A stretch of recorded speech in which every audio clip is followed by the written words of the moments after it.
Welcome. In this video I'm going to show you how you can perform an exact multinomial test of goodness of fit using Python. I'm using Python 3.97 I think in Anaconda and Jupyter Lab.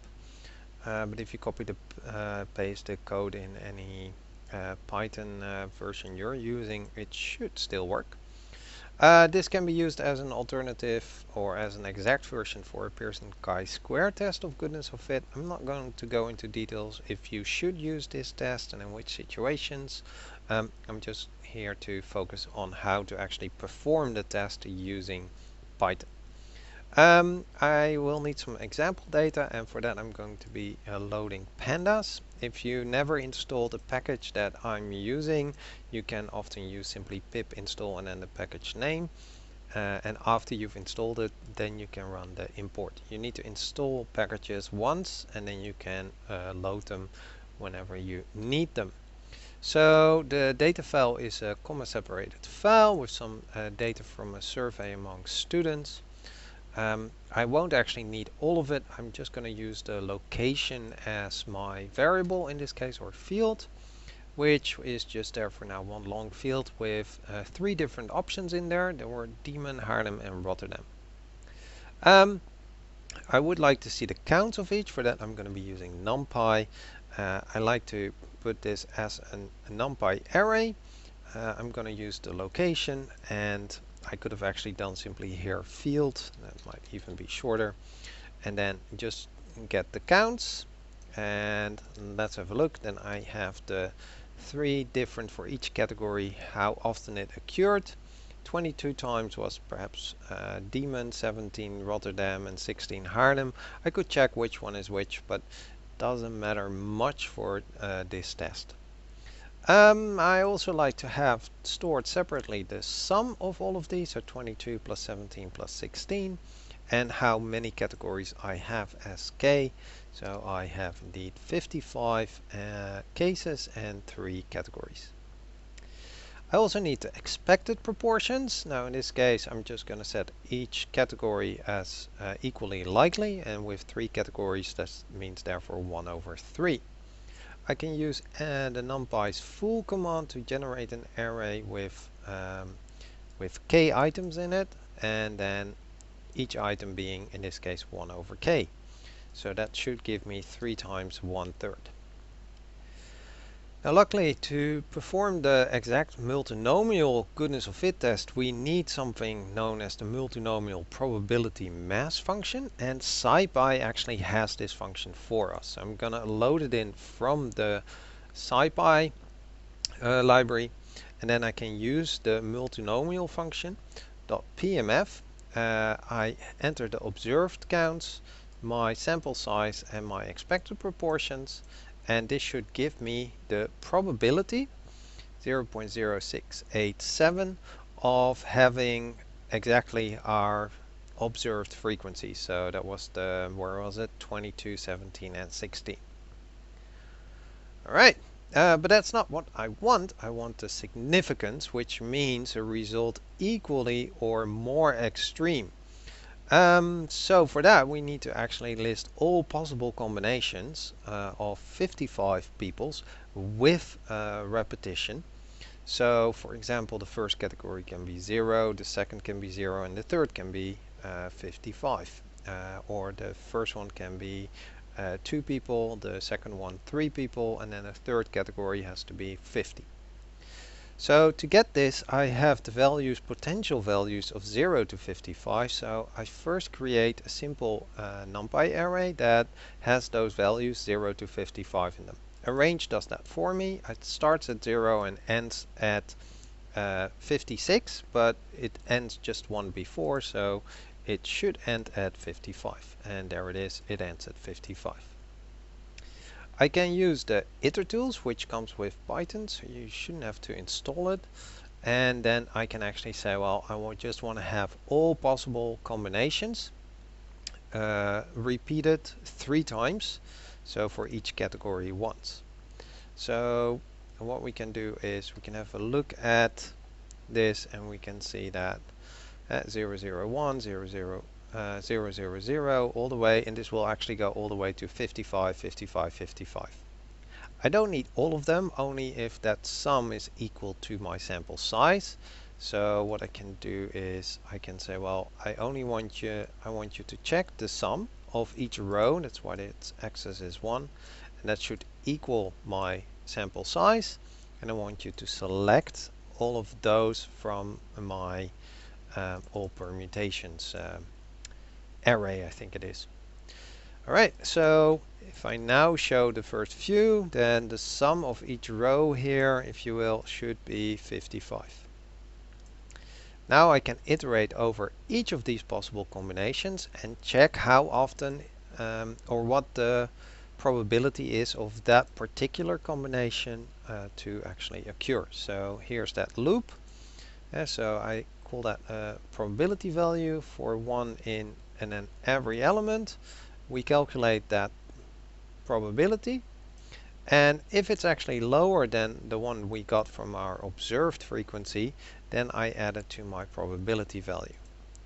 So this should be the probability of a result as in our sample, or even more extreme, so even more rare. However, this one is unfortunately not correct. There is a small problem with the multinomial PMF function. I haven't figured out why yet, but we'll see. Because if I have, for example, 20, 20, 17, and 16, it should give me the same result as 16, 17, and 22 if the probabilities for each category was exactly the same as is in my example. So if I look at my probability for just my observed data, and I change the order of the frequencies, this should give me now the same result. But it's very slightly, but yeah, also importantly different, especially because we're checking here if it's less than or equal, and it wouldn't consider these two at equal, even though they should be equal, so it doesn't add them to my p-value. Alright, so there are a few ways to resolve this. The easiest method would be to simply say, well, I'm just going to round all the values. So here's the exact same code as before, but now I'm going to use the round and then say 8. And also the observed one I'm going to round to 8 decimals, and that should give us a slightly different result. So this is 0.58, and earlier we had 0.56. So you see that it does make a crucial but small but crucial difference. We could also do less computations actually. We currently have how many iterations? 1596. That seems like a lot.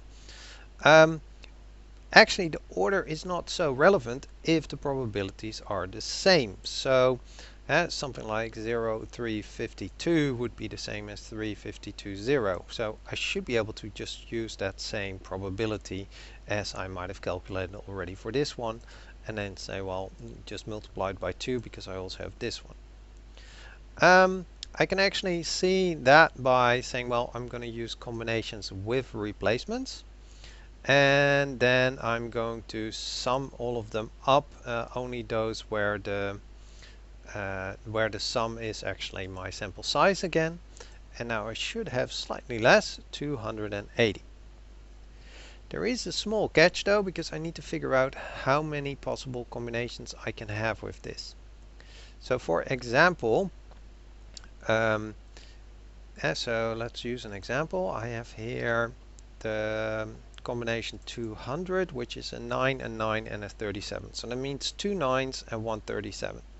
That's what this is showing, the frequency of a frequency of 2 for one and a frequency of 1 for the other. Now to figure out how many possible variations I can make with the same numbers and one different number, what we can do is we take the highest one and we calculate the so-called binomial coefficient, which n is my total number of categories that I have, and how many numbers I'm choosing. So in this case 3, and I'm choosing 2, and that can be done in 3 different ways.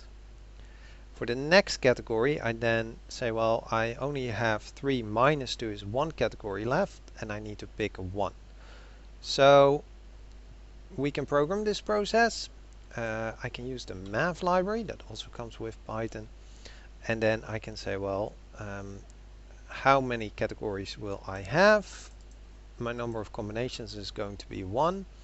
And then for every frequency I have, what I'm going to do is I'm going to calculate first a variable I temporarily call C, and that's going to be my number of categories actually, and that I.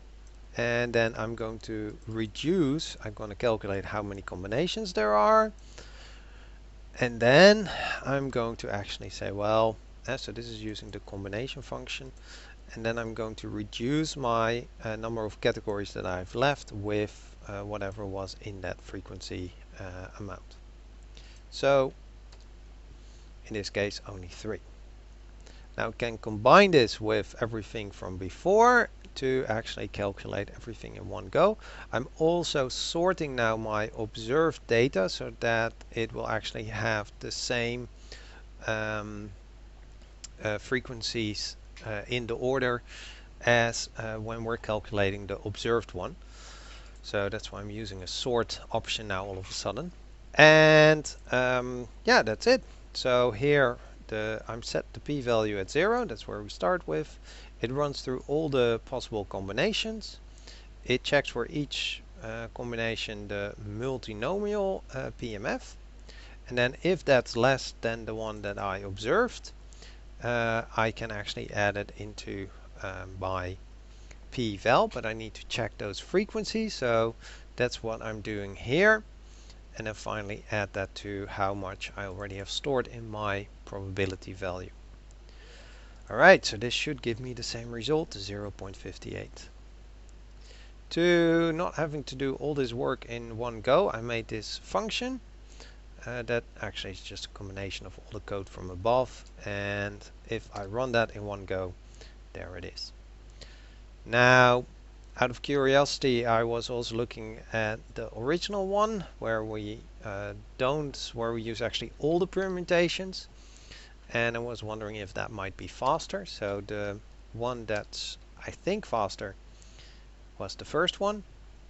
Let's see, that gives about 54 milliseconds, and if I use the one that has to go over those more than 1,000, I think it was, then it's almost it's more than 4 times as long, 231 milliseconds. So yeah, it's definitely faster to do the first approach, this function, which was based on the second approach, where we actually sort and where we actually, don't use sort, but we figure out all the combinations first. Okay, well, if you don't like the multinomial.pmf from SciPy, this is the formula for that. If all the proportions are the same, you can actually simplify it to this. So you could make your own.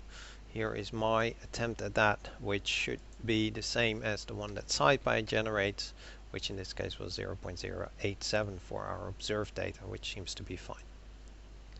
Alright, I'll upload this Jupyter notebook on my website, for which there's a link in the description below. Hope this was helpful, and thank you for watching.